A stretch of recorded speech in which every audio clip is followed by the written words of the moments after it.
안녕하세요 여러분. 세상 돌아보기입니다. 오늘은 2022년 11월 3일 목요일입니다. 오늘 국방농편국지를 한 말씀 드려보겠는데, 대문 사진에서 보신 것처럼 우리 이제 대형 수송기 사업 2, 그게 지금 이제 한창 진행 중인데, 여기서 브라질의 엠브라엘이 상당히 이제 전격적인 행보를 좀 보여준 것 같아요. 사실 이 사업비는 1조 원도 안 되고, 뭐 세대 정도, 세대, 네대, 다섯 대 정도의 수송기를 도입하는 사업이기 때문에 뭐 다른 큰 사업들에 비하면 규모도 작은 거지만, 우리가 이제 수송기 사업에 관심을 가진 이유는 이것과 관련해서 향후 우리나라가 항공 사업 분야에 진출할 수 있는 그 계기로 삼으려는 의도가 분명히 있기 때문에 이 사업을 통해서 거기에 대해서 이제 관심이 있는 것이고, 제가 뭐 여러 동영상에서 거듭 말씀드립니다만은 우리는 지금 이제 군수 쪽에서의 연구 개발 부분을 민간을 이끄는 그 마중물로서 지금 적극 활용하고 있는 게 여기저기서 관찰이 되잖아요. 이것도 그렇다. 항공 우주 산업이지 우주 산업만이 아니거든요. 이거는 이제 미래에 우리가 가능성을 보고 있는 사업인 것이 분명합니다. 예.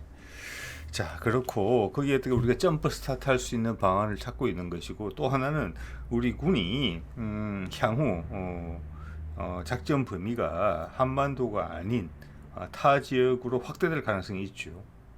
해군만 그렇겠습니까? 해군이 대양 해군이면은 해군이 멀리 떨어져서 수천 킬로 떨어진 곳에서 어떤 상황이 발생이 되면 당연히 육군이나 다른 지원 부대가 따라가야 될 거 아니에요.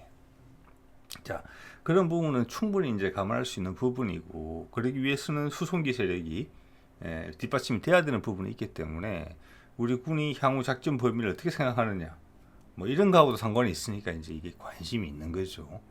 사업 규모에 비해서. 그래서 말씀드린 것처럼 브라질 쪽에서 어떤 새로운 움직임을 보인 것 같고, 참여한 다른 회사들에서는 그런 모습이 지금 관측은 안 되는 것 같아요. 외신을 통해 봤을 때. 자, 그 점에 대한 이야기를 좀 해보려고 합니다. 네. 자, 이게 EDR이라고 이제 유럽 쪽에 군수 산업을 다루는 뉴스예요. 이게 이제 며칠 됐어요. 10월 27일이니까 이 내용이 뭐냐면은, 좀 전에 보신 그 C390을 생산하는 브라질의 엠브레르가 한국 업체 세 곳과 MOU를 체결했다는 거예요. MOU를 체결했다. 그 회사가 어디냐? 여러분 다 낯선 회사실 거예요. ASTG, EMK, 캔코아 에어로스페이스, 이 세 군데예요. 제가 이 중에서 EMK를 한번 찾아봤는데, 항공기에 들어가는 뭐 랜딩 기어에 관련된 부품이나 뭐 유압 장치 관련 부품, 뭐 이런 데의 부품을 주로 생산하는 회사예요. 이 세 곳과 이제 MOU를 체결했다는 거거든요. 이게 왜 중요하냐? 아주 중요하죠. 볼까요? 이게 아마 문화일보에서 나온 한 제법 된 기사인데, 뭐냐면은 이제 7,100억 원 규모의 이제 2차 대형 수송기 사업 2차 지금 시행하고 있죠. 참여 업체가 에어버스 A400M 잘 알고 계실 거예요. 로키드 마틴의 C130J 우리 이미 가지고 있는 거, 그리고 오늘의 주제가 되는 브라질 엠브라레르의 C390 밀레니엄이 경합하고 있다. 1차 경쟁이 서류 부실 등으로 무산된 가운데 10월 25일까지 업체들로부터 다시 제안서를 받을 것으로 알려졌다. 다시 받는다. 10월 25일까지. 이게 핵심이에요. 좀 전에 보여드린 기사, EDR 기사가 10월 27일이에요. 자, 그래서 그 말은 뭐냐? 이 10월 25일 날 다시 제안서를 낼 때 엠브레르가 1차 때와는 다른 모습을 보였다는 거예요. 다른 업체와 달리. 그게 뭐냐? 한국 업체들과 MOU를 맺었다. 한국의 항공기 부품 회사들과. 그겁니다, 지금. 네. 그러면 한국의 업체들과 MOU를 맺는 게 왜 중요하냐? 아시는 분들은 이미 아시겠지만, 제가 예전에도 이제 말씀드린 내용이죠. 작년 금년 초네요. 방위사업 추진위원회에서 대형 수송기 2차 사업 때 이제 정권 바뀌기 전입니다. 대형 수송기를 국외 상업 구매로 하기로 한다. 맞죠? 7,100억짜리. 이게 핵심이 뭐냐? 국내 업체 참여 컨소시엄 구성 의무화 시범 사업이에요. 이겁니다. 이게 방위사업추진위원회 한 달에 한 번 꼴로 나오는데 이거에 구매 계획안이 받겠다는 이야기는 아직 못 본 것 같아요. 즉 이대로 시행하는 겁니다. 자, 이게 보면은 이렇게 하는 이유는 뭐냐? 국내 업체의 수송기 분야 핵심 부품 제작, 수출과 글로벌 공급망 참여 기회의 확대가 예상됩니다. 예, 이겁니다. 예. 이렇게 해서 우리가 한 수 배우겠다는 거예요. 물론 스스로 할 수도 있겠지만 짧은 기간에 필요한 기술을 확보하겠다는 거죠. 예. 그럼 1차에서 이번에 엠브레르의 이제 움직임을 봤을 때 1차에서는 컨소시엄 구성 의무화 시범 사업 저 부분에 있어서 상당히 미약했다. 업체가 다, 새 업체가 다. 예. 거기서 엠브레르가 전격적으로 제시했다. 예. 이걸로 볼 수 있고 이미 25일이 지났잖아요. 그 중에 기사가 뜬 거는 엠브레르밖에 없어요. 그런데 좀 이따가 제가 추가로 말씀을 드릴 때 느끼시겠지만 엠브레르가 이런 어떤 파트너를 구할 필요가 반드시 있는 회사이기도 해요. 그리고 이런 대형 기종을 생산할 수 있는 업력이 쌓인 회사예요. 근데 경제적으로는 상대적으로 공공해요. 예. 그런 여러 가지를 맞물려 생각했을 때 엠브레르가 이 컨소시엄 구성 의무화 시범 사업에 부응을 했다 이렇게 볼 수 있는 거예요. 어떻게 보면 이게 어느 정도 예상이 됐다 이렇게 볼 수 있는 부분도 있는 것 같아요. 자, CL30J 같은 경우는 로키드 마틴인데 거기는 우리 KA-FA50 같은 경우나 여러 가지 경우를 통해서 한국의 기술 이전을 했을 때 한국이 급속도로 쫓아온다는 것을 잘 알고 있고 이미 여러 분야에서 경쟁 업체를 부상했잖아요. 예, KF21이 그 대표적인 예입니다. 예. 그렇기 때문에 조심스러울 수밖에 없는 부분이고 또 C130J라는 기체 자체가 좀 오래된 기체고 또 A400M 같은 경우는 유럽의 주요 국가들끼리 컨소시엄을 만들어서 하는 거예요. 예.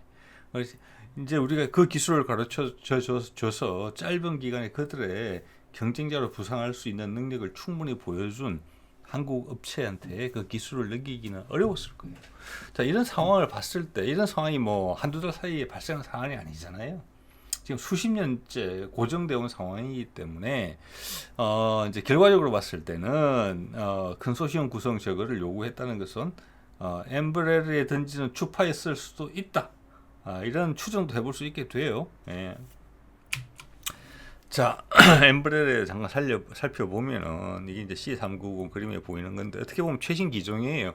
이제 터보 제트 엔진을 가지고 있고 2019년부터 이제 배치가 되기 시작했으니까 브라질과 이제 그 투자한 회사들, 이제 국가들한테 밑에는 로키드 마틴의 C130J 이게 같이 이제 후보에 들어온 것이고 이 두 개가 경쟁 구도가 형성이 돼 있죠. 어떻게 보면 이제 수송량이라는 면에서 근데 수송량이라는 면에서 보면은 C390이 26톤급이니까 로키드 마틴 C130J의 19톤보다는 훨씬 커요. 그래서 이제 C390을 중형이라고 우리가 부른다고 하면 이 정도를 중형, 뭐 중형에서 약간 낮은 급이지만 중형급이라고 생각할 수 있겠고 로키드 마틴 같은 경우에는 19톤이니까 7톤 차이거든요. 예. 그러면 이거는 50% 이상 더 많이 실는 거예요. 퍼센티지로 상대적으로 이야기를 하면 많이 큰 거죠. 자, C130J 같은 경우는 준중형급이다 이렇게 이제 생각하실 수가 있겠고 무엇보다도 가격이 지금 이제 미루어 짐작컨대 50% C390은 로키드 마틴의 2분의 1, 많아도 2분의 1 정도밖에 안 될 것 같아요. 자, 그러면 7,100억 원 가지고 C130J를 3대 살 거면 그 숫자가 390으로 가면 많이 늘어날 수 있다. 예, 단기적으로는 그렇게 볼 수 있어요. 예. 당연히 한쪽은 터보 제트고 한쪽은 터보 프로비이기 때문에 순항 속도도 훨씬 빠르고 C390이 그리고 항속 거리도 더 깁니다. 예, 그렇게 볼 수 있죠. 일단 네임 밸류가 떨어진다. 뭐 그거 하나 빼고는 없는데 여기서 이제 어떤 기술 컨소시엄 구성이라는 부분에서 C390이 카드를 던졌다. 뭐 이런 상황이라고 봐주시는 것이죠 지금. 네. 자, 그럼 C390이 어떻게 등장했느냐를 한번 살펴보면은 이게 브라질에서 이제 전략적으로 이걸 선택을 한 것인데, 브라질은 1960년대 후반부터 자국 스스로 항공 산업을 가지려고 노력을 했어요. 그래서 69년에 엠브레어사가 브라질 정부의 도움으로 창립이 돼요. 법인이. 근데 69년이면 여러분 생각해 보세요. 우리는 살림살이가 상당히 어려울 때예요. 보릿고개를 갓벗어난 상태니까 그때는 브라질하고 우리하고 차이가 컸죠. 예, 브라질 우세한 쪽으로. 예. 그런데 지금은 그간 기술 축적을 해서 군용기도 만들고 비즈니스 제트기도 만드는 그 정도 실력을 다 확보를 했지만 워낙 경제가 못 따라주니까 키우는 업체를 운영을 잘 못하는 그런 상황에 처해져 있는 거예요. 그게 현재 이제 엠브레러의 상황입니다. 자, 그래서 그들이 이 어려운 상황에서도 이 비행기를 만들어서 가능성이 있겠다고 당연히 돈 벌려고 만들었을 거잖아요. 그 목적은 뭐냐면은 전 세계에 C130이 많이 깔려 있다. 예. 근데 그게 이제 수명들을 검토해 봤을 때 향후 10년간 약 700대 정도가 교체가 돼야 된다. 이거 틀린 것 같지 않아요? 유럽 같은 경우는 A400으로 대체했잖아요. C130을. 일본 같은 경우는 그들이 가지고 있는 C130을 A400으로 바꿀까라고 검토하다가 그들 스스로 C2라는 비행기로 갈아탔죠. 예. 우리도 그런 상황이 있는 거예요, 지금. 옛날에는 C130이 중형 수송기였지만 지금은 30톤급, 20톤 후반급은 돼야지 중형 수를 듣는 거죠. 예. 그래서 우리는 신형도 지금 있기 때문에 지난번에도 한 7대 정도 샀죠. 그래서 그것은 이제 특수 전용으로 써야 되겠고 이제 본격적인 중형이나 대형 수송기가 필요한 상황인데 사실 톤수는 19톤에서 26톤이니까 뭐 그렇게 엄청나게 커지지는 않는 것 같아요. 그래서 사실은 A400M으로 갈 가능성이 높지 않냐 그렇게 봤던 건데 여러 가지 이유로 이걸 선택한 것을 보면은 C390은 우리가 어떤 비행기 자체보다는 비행기를 사무로 해서 같이 따라 들어오는 다른 기회 요인에 우리가 더 관심이 많은 게 아닌가 이런 생각을 좀 해보게 돼요. 네. 그래서 이 비행기가 쓸만한 비행기인 것 같아요. 지금 뭐 유럽 같은 곳이나 다른 여러 군데서 추파를 던지는 그런 모습이 많이 보여요. 그리고 보잉도 코로나 전에 그리고 보잉에 문제 생기기 전에 까지만 하더라도 조인트 벤처를 만들려고 했어요. 보잉도. 예. 왜냐하면 자기들도 지금 C130J 시장을 이 대체 수요가 엄청나게 크다는 걸 알고 있어요. 그런데 그 기종이 없는 거죠. 기종이 지금. 그리고 또 로키드 마틴은 거기에서 그냥 앉아서 돈 버는 상황인 거죠. 다른 게 살 게 없으니까 C130J를 계속 사야 되는 거니까 C130을. 예. 그래서 보잉의 입장에서는 우리가 이거랑 조인트 벤처를 하면 충분히 이문을 남기면서도 적절한 대안을 제시할 수 있겠다 C130에 그렇게 이제 검토를 했지요. 했는데 이제 보잉의 어려움, 뭐 추락 사고와 관련된 거죠. 그리고 이제 뒤에서 발생한 어떤 코로나의 수년간의 고통, 뭐 이런 것 때문에 포기가 된 거예요. 이건 거꾸로 이야기하면 뭐냐? 이 C390을 생산하는 엠브레러는 계속 경제적으로 지금 어렵다는 거예요. 그래서 이 자료를 찾아보니까 금년 7월 기준이었던 것 같아요. 네, 금년 7월 기준을 봤을 때 시가총액이 2조 원밖에 안 돼요. 2조 원. 네. 어디서 원한다면 낼려면 살 수 있는 그런 구조예요. 물론 브라질 정부가 이제 강력한 지분을 가지고 있기 때문에 정부와의 교감이 있어야 가능한 일이긴 하지만 시가총액만큼은 2조 원에 불과해요. 그런 상황입니다. 쓸만한 비행기를 가지고 있는데 회사는 어렵다. 이걸 계속 영위하기는 어렵다. 왜냐? 계속 손해가 날 것이니까. 이겁니다. 자, 그러면 이제 엠브레러가 생산하는 그들이 어떤 사업을 영위하고 있느냐를 보면은 그 대표 기종을 소개하면은 여러분도 여기구나라는 말씀이 나올 거예요. 슈퍼 투카노라고 이거 아이들 보셨죠? 이 비행기를 만드는 회사가 엠브레러입니다. 엠브레러고 아까 앞서 말씀드린 것처럼 1969년부터 했기 때문에 거의 50년 정도의 업력이 쌓여 있어요. 예. 그래서 비행기를 어떻게 만드는지는 아는 회사고, 이 마케팅력이 약해서 그렇지 이들이 만들어서 파는 비행기가 쏠쏠해요. 큰 불만이 없어요. 예. 단지 네임 밸류가 떨어질 뿐이에요. 자, 그 밑에 기종은 우리가 상당히 관심을 가질 수 있는 기종으로 봐지거든요. 비즈니스 제트예요. 비즈니스 제트인데 ERJ135라는 것인데 이것도 만들고 있어요. 예, 그래서 지금 뭐 다쏘와 프랑스의 다쏘 그리고 캐나다의 롱바르디에 뭐기하고 3자 체제 정도를 구축하는 기종이에요, 이게. 여기에 우리가 상당히 관심이 많을 수가 있어요. 예, 이건 조금 이따 말씀드릴게요. 예, 그러니까 어수룩한 회사가 아니다. 시장을 나름대로 잘 보고 있다. 그런데 나라의 경제가 너무 약하고 거기에 따라서 마케팅력이 못 따라간다. 이겁니다, 지금. 예. 자, 앞서 그 C390이 다른 해외에서의 반응이 나쁘지 않다 이런 말씀을 드렸는데 지금 기사가 한 사례를 이제 보여주는 것 같습니다. 기사가 뭐냐면은 금년 6월달 기사인데 네덜란드가 그들의 C130H를 대체하는 기종을 물색하다가 C130J와 C390을 비교 검토하다가 결국에는 이제 C390을 선택했다 이런 기사가 이제 있는 거죠. 예. 여기 내용에 보면은 제가 파란 줄로 그어놨는데 몇 가지 이제 운용하는 그 성능 부분에서 C390이 성능이 더 나았고 운용 유지 부분에서도 유리했다. 뭐 이런 내용들이 좀 언급이 되고 있어요. 네. 자, 그리고 다른 여러 국가들에서도 관심이 지금 이제 있는 걸로 봤을 때는 기체가 쓸만한 기체가 아닌 것은 아니다. 이런 판단을 또 해볼 수가 있게 돼요.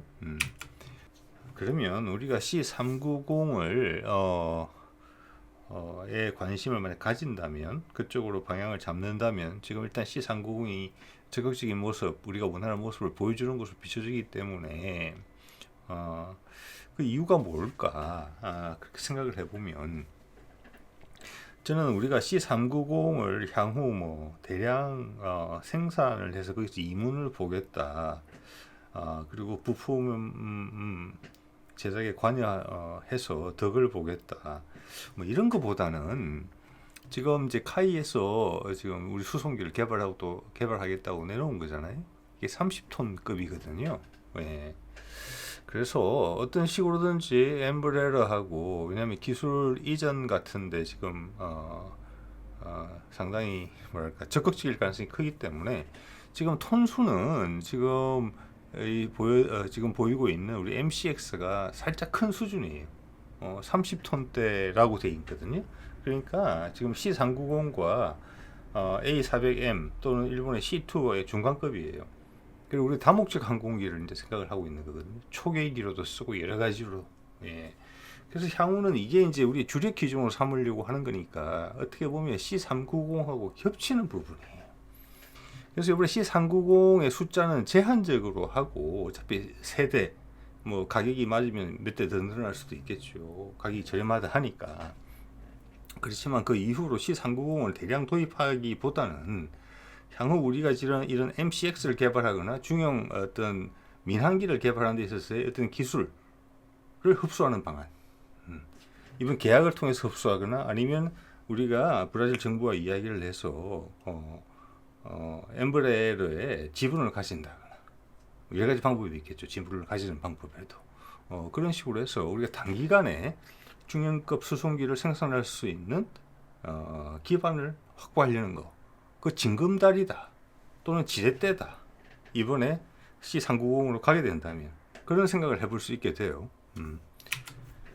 그리고 또 이제 부가적으로 이게 국방논평 97편에서 말씀드린 건데 우리 항공 통제기를 결국 국산화하기로 했잖아요. 예. 여기에는 이제 일단 PSI 자체가 고장이 많이 난다는 게 지금 전 세계적으로 알려져 있어요. 또 미국이 선택한 기체도 아니죠. 예. 미국은 바로 뛰어넘어서 다음 기체로 가려고 그래요. 예. 그러니까 향후 운영 유지라는 면에서도 그렇고 우리가 오래 쓸 기체가 못 되는 것 같아요. PSI 같은 경우. 그래서 추후는 지금 이제 보여드리는 것처럼 사브에 이 기종을 도입하지 않을까 했는데, 사브의 이 기종은 뭐냐면 기본적으로는 비즈니스 제트에 A사 레이더하고 기타 뭐 탐색 장비를 얹은 거거든요. 이게 가능성이 커 보였는데 기술 이전에도 호의적이었고, 이걸 국내에서 개발하겠다 이야기를 한 거잖아요. 이 사브도 보면은 이 A사 레이더만 자기 거고, 거기에 붙는 다른 뭐 해상 레이더나 그 외 주요 부품 탐색 장비는 또 해외에 수입한 거 있고 그런 것 같아요. 자, 그러니까 우리도 A사 레이더 기술력을 확보했기 때문에, 그러면 우리가 차제에 이런 비즈니스 제트 비행기를 도입해서 개조를 하면 되겠다. 또 그런 사례가 또 있으니까 다른데 저게 어떤 디지털 신호를 도청하기 위한 그런 기종이 있고, 그 기종도 신기종으로 넘어가는데 우리가 비행기 도입해서 이렇게 개조하기로 되어 있는 거죠. 그것도 입찰이 아마 들어가 있는 거고, 그런 것이기 때문에 항공 통제기를 100% 국산화한다고 그래도 크게 이상한 부분은 아니다. 왜냐하면 여기 들어가는 탐색 장비 같은 경우에는 우리가 이미 전략 무인기를 개발을 했잖아요. 예. 그래서 그거랑 기술 수준이 많이 중복되는 부분이 있고, 또 우리가 저궤도, 초저궤도 정찰 위성을 많이 띄우려고 하잖아요. 거기다 들어가는 기술하고도 다 중복돼요. 그리고 그런 기술들은 이미 준비가 되고 있고 단계별로. 그렇기 때문에 기체만 있으면 된다, 이렇게 되는 상황인데, 앞서 보여드렸다시피 엠브레러가 이 분야에 있어서는 세계 3대 업체 중에 하나로 불릴 정도로 쓸만한 기체를 가지고 있다는 거예요. 네. 자, 그렇게 되고, 또 저러한 기종은 향후 우리가 항공산업을 한다고 했을 때 중단거리 노선에 기체로서 발을 담그기도 좋은 거예요. 왜냐하면 보잉이나 에어버스 같이 큰 강자들과 겨루는 시장이 아니라 고만고만한 업체들과 겨루는 시장이거든요. 예. 그래서 우리가 이 시장으로 진출하는데도 징검다리 역할을 해줄 수 있는 기종이고, 또 우리가 이런 용도로 쓸 수 있는 기종이기 때문에 괜찮지 않을까? 이런 생각이 드는 거죠. 예. 그래서 기존 수송기 형태는 조금 더 크기를 키워서 국내용 개발하는 기반 기술로 쓰고, 그거는 또 저속 작전이 필요한 뭐 초계기 같은 데 적당한 또 기체고, 브라질에서도 또 C390 말고 KC390이라고 그래가지고 그걸로도 써요. 공중 급유기로도, 전자전기로도 쓸 수 있고. 그렇지만 그런 그 부분들은 향후 이제 우리 기체를 만들게 되면은 그때 이제 좀 더 파생이 나올 수 있는 분위기가 아닌가. 그래서 단지 기체를 몇 대 도입한다기보다는 이걸 징검다리로 해서 엠브레러하고 어떤 인연을 맺기 위해서 그렇게 했다. 이런 짐작이 좀 강하게 드는 거죠. 엠브레러를 선택하게 된다면. 현재로서는 우리의 제안에 맞장구를 쳐준 거는 보도상으로 봤을 때는 엠브레러밖에 없는 것처럼 보이고, 그래서 우리한테 어떤 기여를 할 수 있을까라는 부분에 대해서 오늘 이렇게 몇 가지 방향으로 말씀을 좀 드려봤습니다. 네, 오늘은 여기까지 하도록 하겠습니다. 네.